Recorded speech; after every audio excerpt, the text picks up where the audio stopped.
Hello प्यारे बच्चों, स्वागत है आप सभी का अपने यूट्यूब चैनल रवि ज्ञान सीरीज में। आज हम पढ़ने वाले हैं कक्षा 6 का गणित अभ्यास 9C। तो चलिए स्टार्ट करते हैं आज के हमारे पहले क्वेश्चन से। तो देखिए पहला क्वेश्चन हमारा क्या लिखा हुआ है। देखिए, निम्नांकित चित्रों में दो रेखाओं एल और एम को एक तिर्यक रेखा टी काटती है। कुछ कोणों के माप लिखे गए हैं। बताइए कि क्या एल और एम समांतर हैं। यदि हैं तो इसका कारण बताइए। यदि समांतर नहीं है तो उसका भी कारण बताइए। तो मतलब क्वेश्चन में कह रहा है कि एक तिर्यक रेखा टी, देखिए टी सब में है, वो दो रेखाओं को काट रही है। तो आपको बताना है कि वो समांतर रेखा है या नहीं है। तो चलिए देखते हैं कैसे इसको सॉल्व किया जाएगा। तो देखिए यहाँ पर देखिए तिर्यक रेखा क्या दिया हुआ है, टी दिया हुआ है, ठीक। और ये दो रेखा दी हुई हैं एल और एम। अब देखिए हमें कैसे मालूम होगा कि ये समांतर रेखा है या नहीं है, बताइए। तो देखिए आप इसमें क्या देखेंगे, इसके संगत कोण देखेंगे, ठीक। संगत कोण कौन सा होता है, जैसे कि ये देखिए संगत कोण होता है, जैसे कि ये यहाँ पर लिखा हुआ है, ये यहाँ पर लिखा हुआ है, ठीक। ये होता है आपका संगत कोण होता है। जैसे कि यहाँ पर ये लिखा हुआ है 60 अंश, तो इसके ऊपर जो यहाँ लिखा होगा वो हो जाएगा। यहाँ 35 लिखा हुआ है, तो इसके ऊपर जो होगा वो हो जाएगा, ठीक। संगत कोण होता है। तो चलिए देखते हैं इसको। तो थोड़ा समझने का प्रयास करिएगा। देखिए आप जब देखिए संगत कोण क्या होंगे, जब संगत ये दोनों रेखाएं समांतर जब होंगी तब इनके संगत कोण के मान एक समान होंगे, ठीक। तो कैसे संगत कोण का मान निकलेगा, तो देखिए ये वाली लाइन देखिए, ये यहाँ पे कितना खींचा हुआ है, आधा। और जब ये पूरा खींच जाएगा, पूरा कितना हो जाएगा, 180 अंश हो जाएगा। देखिए ये यहाँ से थोड़ा सा है ना 120, बताइए। तो इधर कितना हो जाएगा पूरा इसका, ये यहाँ से खींचा जाएगा, ये देखिए ये यहाँ से गया हुआ है ना, तो यहाँ से कितना दिया हुआ है 120। तो यहाँ से पूरा कितना हो जाएगा, बताइए कितना होता है, 180 होता है ना पूरा। ये पूरा लाइन 180 होता है, ठीक। जिसमें से 120 दिया हुआ है, तो 120 घटा देंगे, कितना आ जाएगा अपना 60 आ जाएगा। तो ये वाला कोण क्या हो जाएगा आपका 60 हो जाएगा, ठीक। ये हो जाएगा 60 अंश, तभी तो ये पूरा मिलकर ए बन जाएगा। तो ये 60 अंश हो जाएगा। उसी प्रकार अब देखिए 60 अंश हो गया ना। अब देखिए ये देखिए हमने आपको बताया ना रेखा के ऊपर, तो यहाँ भी रेखा के ऊपर देखना, ये दोनों होते हैं संगत कोण, ठीक। ये क्या होते हैं संगत कोण। देखिए संगत कोण के मान एक समान है, तो आप बोलेंगे संगत कोण के मान अलग अलग हैं। ये 60 अंश है, ये 50 अंश है, ठीक। तो क्या होंगे, ये समांतर रेखा नहीं है। तो आप यहाँ पे लिख दीजिए, यहाँ पे क्या लिखेंगे, समांतर रेखा नहीं है, समांतर रेखा नहीं है,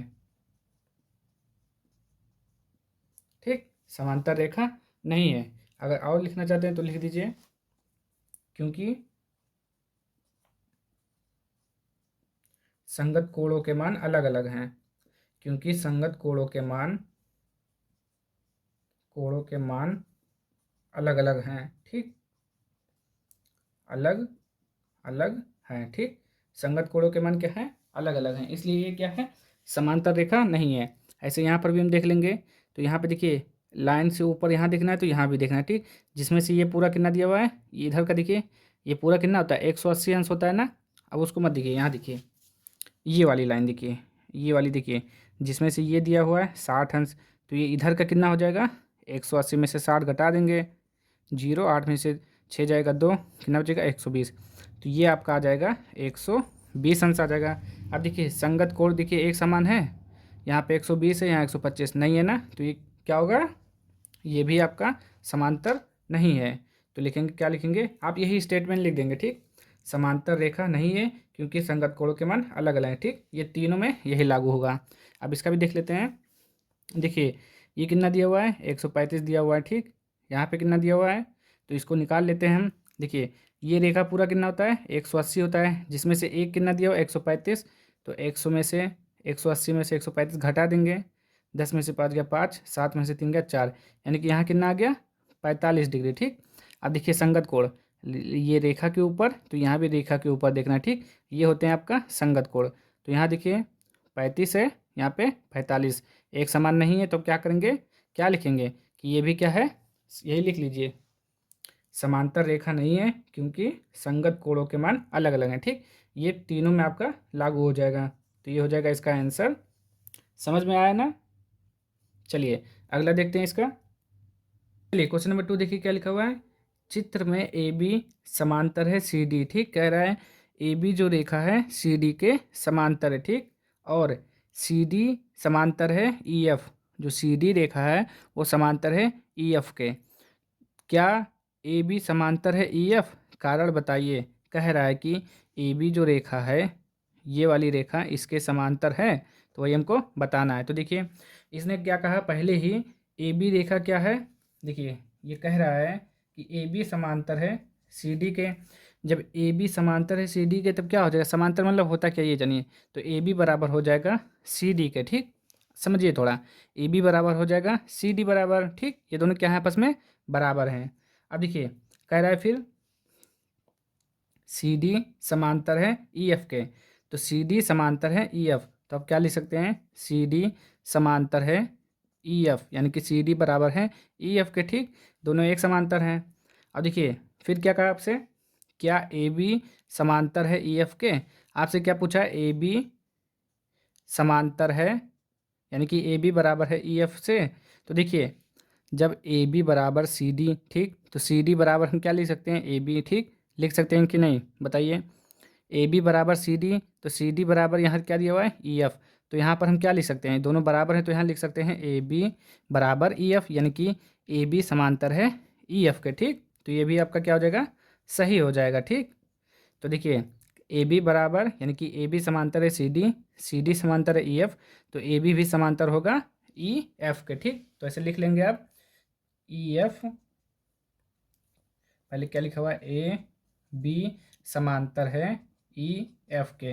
अब कह रहा है कारण बताइए, क्योंकि संगत कोण बराबर हैं, क्योंकि संगत कोण बराबर हैं, संगत कोण बराबर हैं, ठीक, यही आप लिख लेंगे,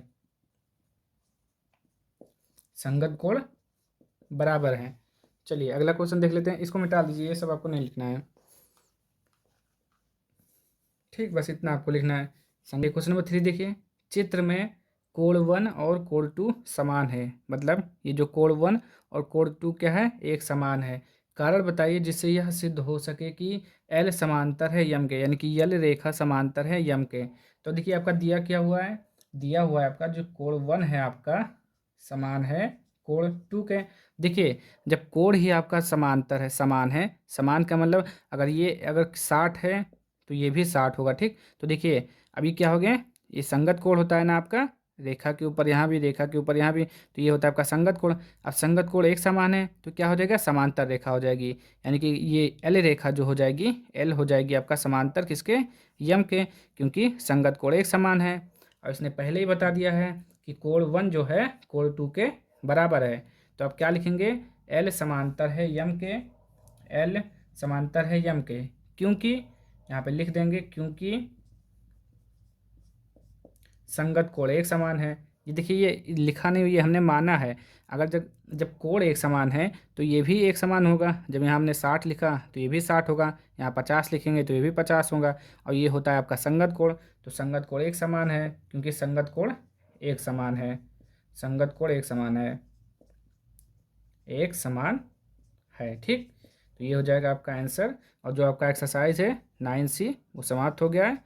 अगर आपको ये वीडियो पसंद आया हो तो चैनल को लाइक कर दीजिए, शेयर कर दीजिए, सब्सक्राइब कर दीजिए। मिलते हैं नेक्स्ट वीडियो में, तब तक के लिए जय हिंद, जय भारत।